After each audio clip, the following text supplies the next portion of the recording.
Hai saudaraku, di sini saya akan menyampaikan pesan dari kawan kita yang sudah memberikan email,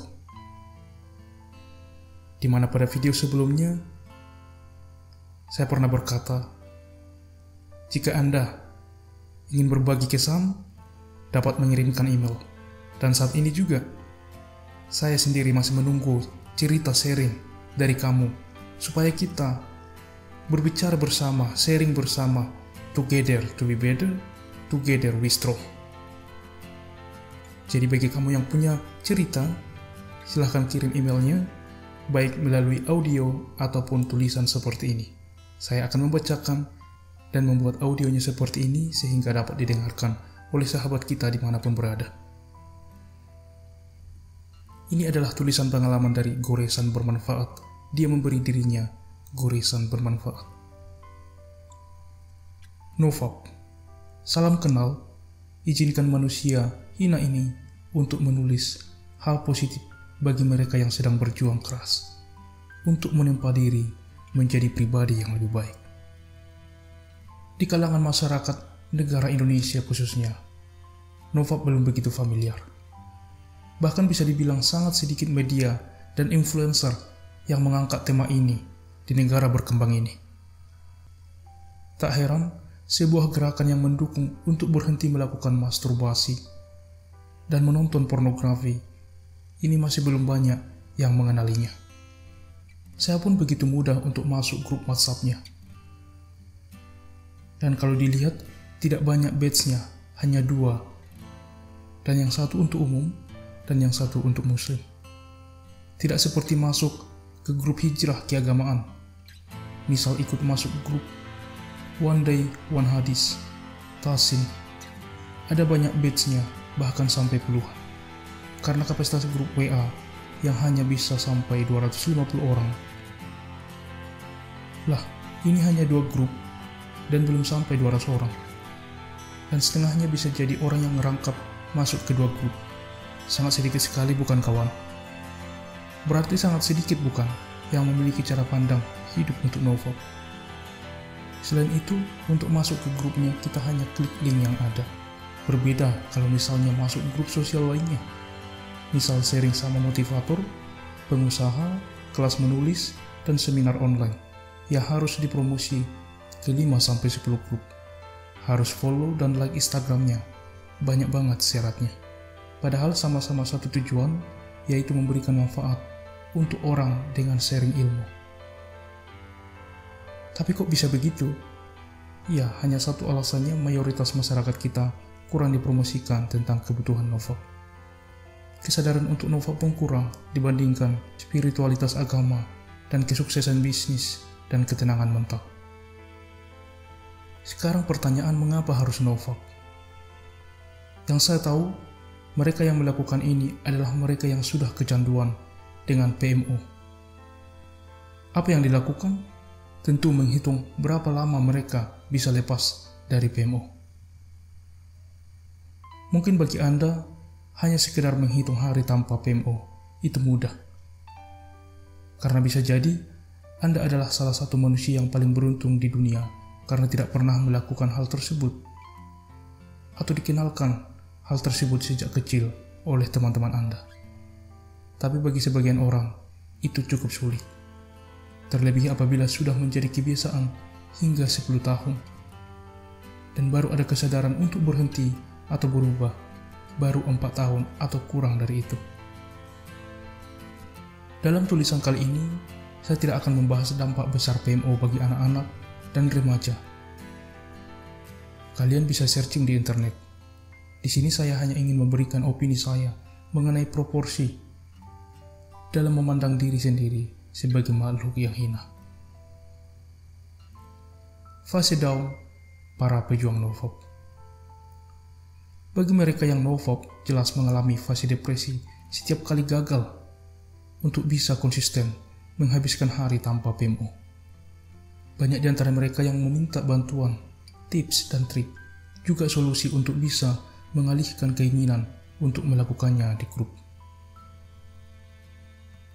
Ada juga yang frustasi sampai merasa ingin mati saja karena merasa diri menjadi sampah masyarakat. Lebih stres lagi kalau ada yang menyombongkan diri sudah berhasil 100 hari atau lebih tanpa PMO via aplikasi. Jatuhnya di kala gagal, banyak yang menyerah, sudah melabeli diri sendiri sebagai orang yang permanen, paten maksiat, nggak bisa berubah. Emosional saya akan menjadi sosok yang paling mudarat, paling hina, nggak ada artinya sama sekali untuk melanjutkan hidup. Malas melakukan hal positif, kebaikan berbagi, atau berdakwah. Dan ini solusi rasional saat down. Padahal, seharusnya jika kita merasa buruk, maka harusnya kita merapat barisan pada lingkungan yang baik. Jika kita merasa selalu maksiat dalam kesendirian, seharusnya kalau benar-benar ingin berubah, hilangkan malas bersosialisasi dan bersegera menuju keramaian jemaah. Selain menghindari kesendirian, juga mengondisikan iman. Lalu kalau kata sahabat saya, jika kita merasa punya dosa paling besar sampai merasa tidak akan pernah diampuni oleh Allah Subhanahu wa Ta'ala, jangan hanya menghabiskan waktu dengan terlarut dalam kesedihan, tapi ujung-ujungnya nanti bakal diulang lagi. Jatuhnya malah kita menambah energi negatif dalam diri. Jadi, lakukanlah amalan yang merasa memiliki nilai pahala yang besar di hadapannya. Cukup besar untuk mengcover dosa kita yang dianggap begitu besar. Ya, bisa dengan sedekah, mengkaji ilmu, lalu menyebarkannya agar menjadi ilmu jariah. Dan kelak amalan itu akan terus mengalir setelah kita mati. Memang kita tidak punya hak untuk melabeli amalan ini punya nilai pahala besar atau kecil, dan kita juga tidak tahu mana yang diterima oleh Allah. Ya, daripada tidak berbuat apa-apa, daripada terus berlarut-larut sedih, meratapi nasib, menyalahkan keadaan dan lingkungan, lalu terus terjebak pada lingkaran setan. Nyatanya, untuk melakukan itu semua, tidak semudah mengembalikan telapak tangan, tidak semudah kata-kata yang diucapkan. PMO bukan hanya tentang masalah moral dan mental, yang harus dipaksakan untuk terus dikondisikan pada lingkungan yang baik, teman yang mendukung, atau waktu yang dibuat produktif. Tetapi, PMO juga masalah kejiwaan. Orang yang terus berjuang mencoba untuk berada pada lingkungan yang baik, teman yang mendukung, dan terus memproduktifkan waktu dengan kegiatan agar bisa terhindar dari PMO. Belum tentu berhasil beratus hari tanpa PMO dan langsung jreng, lepas dari jeratan kebusukan PMO. Dikarenakan sel otak yang sudah biasa dipenuhi oleh dopamin yang disuplai oleh kegiatan PMO bertahun-tahun, lalu secara tiba-tiba berhenti, maka otomatis akan memberontak. Sehingga tak heran membuat ketidakseimbangan produksi sel di dalam otak. Jika Anda searching, pasti Anda akan menemukan artikel bahwa orang yang kecanduan pornografi, kerusakan otaknya lebih parah ketimbang orang yang kecanduan narkoba.